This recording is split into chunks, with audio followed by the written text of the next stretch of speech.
Om Swastiastu, perkenalkan nama saya Putu Malaya Gamiantara. Baik, di sini saya akan membawakan materi mengenai Romawi kuno, bagian bahasa dan pengetahuan. Oke, pertama dari bahasa. Bahasa Roma. Bahasa Latin merupakan bahasa resmi Angkatan Darat Kekaisaran Romawi hingga pertengahan abad ke-6 dan tetap menjadi bahasa yang paling sering digunakan untuk keperluan militer di Kekaisaran Romawi Timur hingga tahun 630-an. Sementara itu, hanya dua uskup yang diketahui menuturkan bahasa Latin di konsili ekumensi yang diadakan pada masa kekuasaan Kaisar Theodosius II. Oke, selanjutnya bagian pengetahuan dari Romawi kuno. Oke, roman sebagai karya sastra, yaitu cerita fiktif yang ditulis dalam bentuk prosa dan menggambarkan kehidupan tokoh secara rinci dan mendalam. Roman berasal dari bahasa Prancis, yaitu romance. Oke. Sesuatu perkenalkan nama saya Putri Raja, Putri 32. Sekarang saya akan membacakan materi tentang organisasi dalam Romawi kuno. Yang pertama itu Patrician atau kaum bangsawan. Patrician adalah kelompok elit Romawi yang memiliki hak istimewa dan pengaruh besar dalam pemerintahan. Mereka biasanya berasal dari keluarga bangsawan atau aristokrat dan memegang posisi tinggi di senat dan lembaga pemerintahan lainnya. Dua, plebeyan, pokok rakyat biasa. Plebeyan adalah umum yang memiliki hak lebih sedikit dibandingkan patrician. Mereka mencakup petani, pedagang, dan pekerja. Yang ketiga, equites atau kelas cerdas. Itu adalah kelas menengah yang berkembang tidak mampu. Mereka biasanya merupakan orang-orang yang dari kalangan non-patrician yang memiliki peran dalam ekonomi. Nah, yang keempat itu Buddha atau slaves. Buddha adalah lapisan terbawah masyarakat yang tidak memiliki hak sama sekali. Mereka biasanya berasal dari tawanan perang, orang yang berutang, atau anak dari budak. Seperti pertanian, rumah tangga, dan bahkan di arena gladiator. Meskipun begitu, beberapa budak yang setia atau berprestasi bisa mendapatkan kebebasan mereka. Yang kelima itu liberty atau bekas budak. Liberty adalah mantan budak yang telah dibebaskan. Mereka memiliki status sosial yang lebih rendah dibandingkan warga Romawi asli. Namun beberapa di antaranya berhasil mencapai posisi yang cukup berpengaruh, terutama jika bekerja untuk majikan sebelumnya atau memiliki tabel khusus. Yang keenam itu Senat dan Konsul. Senat adalah lembaga pemerintahan utama yang terdiri dari patrician dan di kemudian hari. Juga equites. Konsul adalah jabatan tinggi di pemerintahan yang dipegang oleh dua orang yang dipilih setiap tahun. Keduanya mengendalikan kebijakan militer dan hubungan luar negeri. Yang ketujuh, rakyat kecil dan warga negara tanpa hak penuh. Selain plebeyan adalah juga warga negara seperti kaum peregrini atau warga dari wilayah jajahan Romawi yang diberi status warga tanpa hak politik. Ya, sekian itu aja ya. Peradaban Romawi kuno memiliki peralatan hidup dan teknologi yang canggih untuk zamannya, yaitu yang pertama ada akuaduk. Romawi membangun jaringan akuaduk untuk mengalirkan air bersih ke kota-kota besar mereka. Struktur ini menggunakan gravitasi untuk mengalirkan air dan dari sumber-sumber jauh menuju kota-kota dan rumah-rumah penduduk. Yang kedua ada jalan dan jembatan. Romawi dikenal karena sistem jalan mereka yang luas dan terstruktur baik. Jalan-jalan Romawi terbuat dari lapisan batu dan pasir, menghubungkan seluruh wilayah kekaisaran dan mempermudah mobilitas militer serta perdagangan.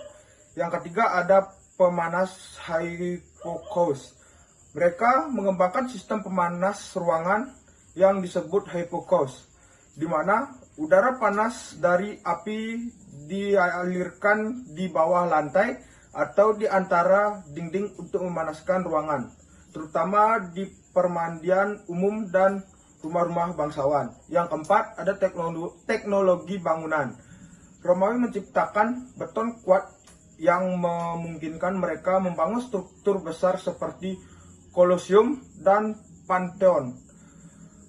Beton Romawi tahan terhadap erosi air laut yang memungkinkan mereka membangun pelabuhan dan dermaga. Yang kelima, ada peralatan rumah tangga. Di rumah tangga, mereka menggunakan alat-alat dari logam dan keramik seperti pisau, sendok, panci, dan tiku yang menyerupai peralatan modern dalam bentuk dasar. Yang keenam, sistem sanitasi dan pemandian umum. Romawi memiliki sistem pembuangan air yang cukup canggih, termasuk kamar umum dan kloset bersama. Pemandian umum mereka berfungsi tidak hanya untuk kebersihan, tetapi juga sebagai tempat bersosialisasi. Yang terakhir, ada jam matahari dan kalender Julian. Mereka menggunakan jam matahari untuk penunjuk waktu dan menyempurnakan kalender Julian yang mendekati kalender modern dengan tahun 365 hari untuk mengakomodasi siklus matahari. Baik, itu saja materi yang saya sampaikan. Peradaban Romawi kuno memiliki sistem ekonomi yang kompleks dan berstruktur. Berikut beberapa poin penting mengenai sistem ekonomi mereka. Yang pertama, pertanian. Ekonomi Romawi sangat bergantung pada pertanian yang menghasilkan gandum, anggur, dan zaitun. Yang kedua, perdagangan. Romawi mengembangkan jaringan perdagangan yang luas baik di dalam maupun di luar kekaisaran. Yang ketiga, mata uang. Romawi memperkenalkan sistem mata uang yang stabil, menggunakan koin yang terbuat dari perak dan tembaga. Yang keempat, industri. Selain pertanian, Romawi juga mengembangkan sektor industri, termasuk kerajinan tangan. Yang kelima, infrastruktur. Jalan raya, pelabuhan, dan sistem akueduk membantu memperlancar transportasi barang dan orang yang mendukung aktivitas ekonomi. Yang keenam, perbudakan. Sistem perbudakan menjadi tulang punggung ekonomi dengan budak bekerja di ladang, rumah tangga, dan sektor industri. Yang ketujuh, pajak dan pendapatan. Pemerintahan Romawi mengumpulkan pajak berbagai sumber, termasuk perdagangan, properti, warisan yang memadai, berbagai proyek publik dan militer. Sekian.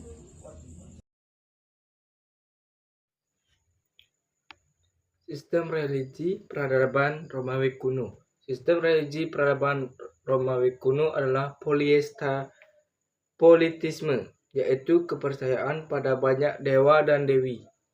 Setiap dewa memiliki peran tertentu dalam kehidupan manusia dalam alam semesta. Berikut beberapa dewa utama dalam agama Romawi kuno. Yang pertama, Jupiter, raja para dewa dan dewa langit. 2. Juno, istri Jupiter dan dewi pernikahan dan kesuburan. 3. Mars, dewa perang yang sangat dihormati tentara Romawi kuno. 4. Minerva, dewa kebijaksanaan, kerajinan, dan peperangan strategis. 5. Venus, dewi kecantikan, cinta, dan kesuburan. 6. Neptunus, dewa laut dan air tawar. 7. Apollo, dewa musik, puisi, dan ramalan. 8. Diana, dewi perburuan dan bulan. 9. Merkuri, dewa perdagangan, pelancong, dan pencuri.